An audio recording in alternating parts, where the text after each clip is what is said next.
So now uh, we'll do the tongue placement, the fundamentals of the letters, and I mean I'm assuming, of course, that you know the letters already, and they're but I just want to go over the tongue placement.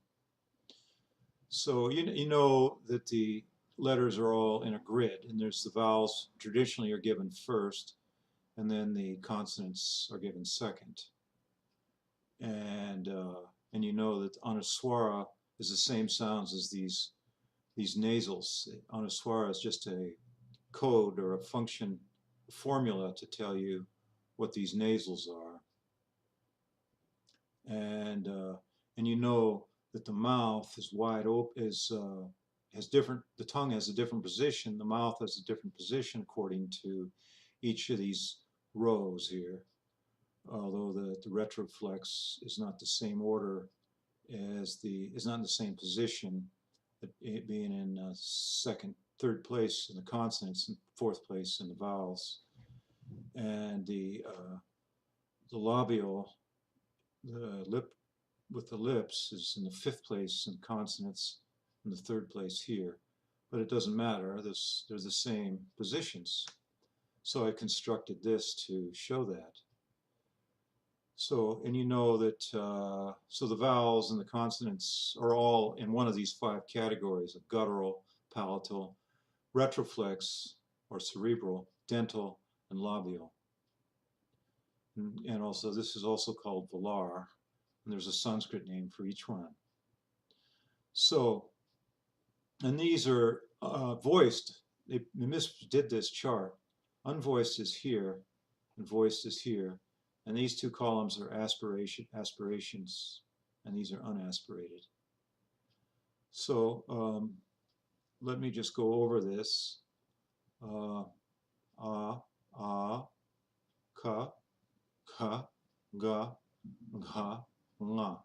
So it's wide open here, see? The mouth's wide open, the sound comes from the guts, so they call it guttural. A, a, ka, ka, ga, gha, nga. And sometimes when you hear this, the pundits say gha, it sounds like he's saying ka, but he's saying gha because he's trying to leave room for the H, and so you don't quite hear the voices much. And so we can go through the palatals, including on this row, and that's, of course, with the tongue smashed up against the roof of the mouth, and I think it's more the back of the tongue or the middle of the tongue. But you get the idea because you've heard plenty of words with that in English.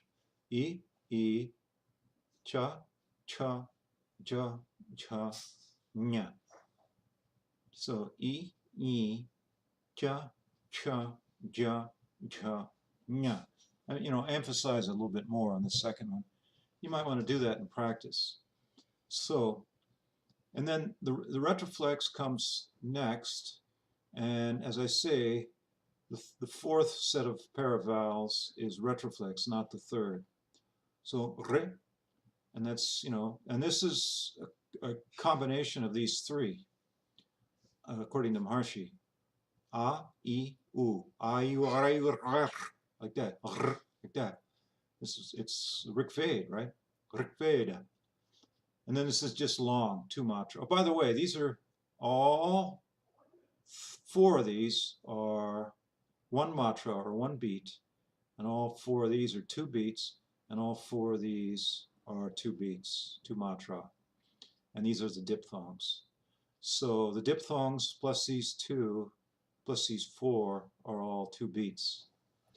And of course, you know, in text, they're not written the same way unless they're in the beginning of the word. So retroflex, re, da, sorry, ka, da, da, na. So they sound like these, except your tongue is facing up, you know.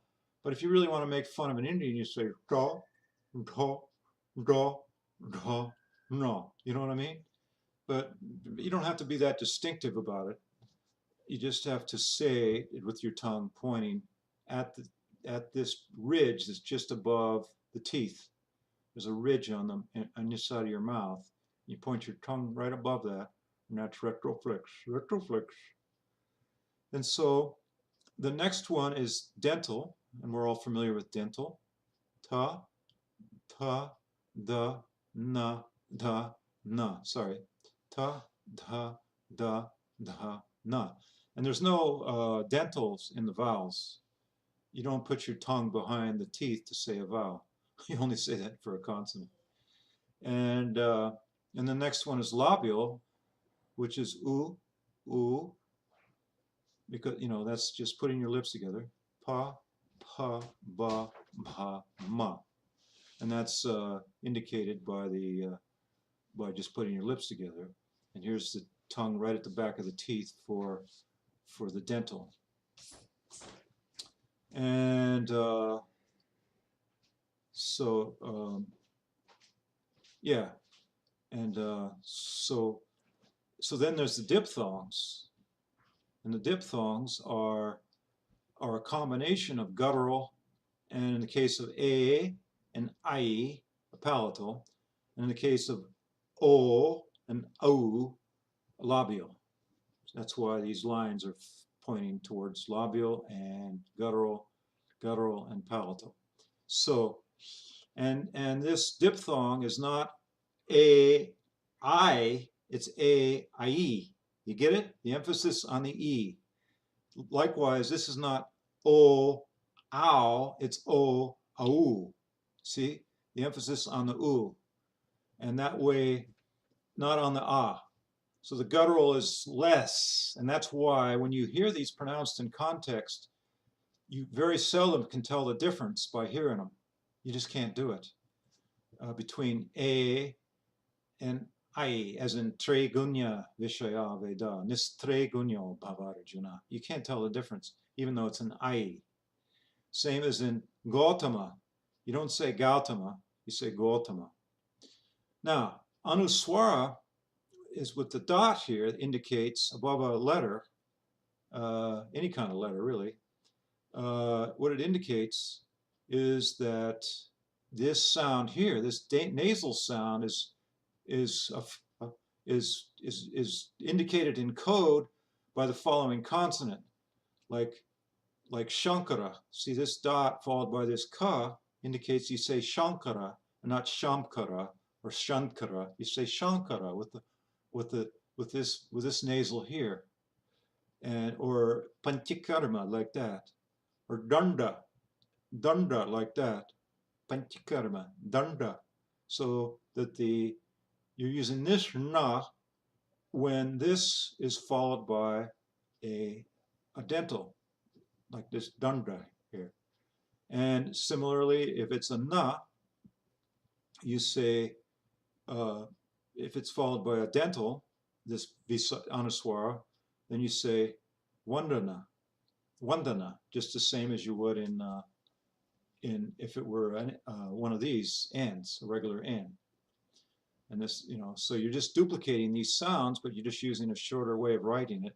And I don't know what distinguishes how you do that. And then is the regular ma. So ba, instead of using the M letter, as you do in some cases, using the dot. And that dot is determined, the quality of that dot is determined by the following consonant. So, and then the visarga, it doesn't have the sounds of all five. Yeah, I did have a retroflex, right? Yeah, dunda. It doesn't have the sound of all five. It only has three of the sounds, three of the mouth positions. And it's just an echo. Aha, uhu, ihi, like that. And it's just an echo. And these two here get echoed as ehi or aihi, o, and these two get echoed as u, ohu, ohu. So even though this sounds like a, o, it's really au. Even though it doesn't sound like, even though it is o, it's not au. So it's less articulated, but it's still, the echo is always the second half of this. So these two are the same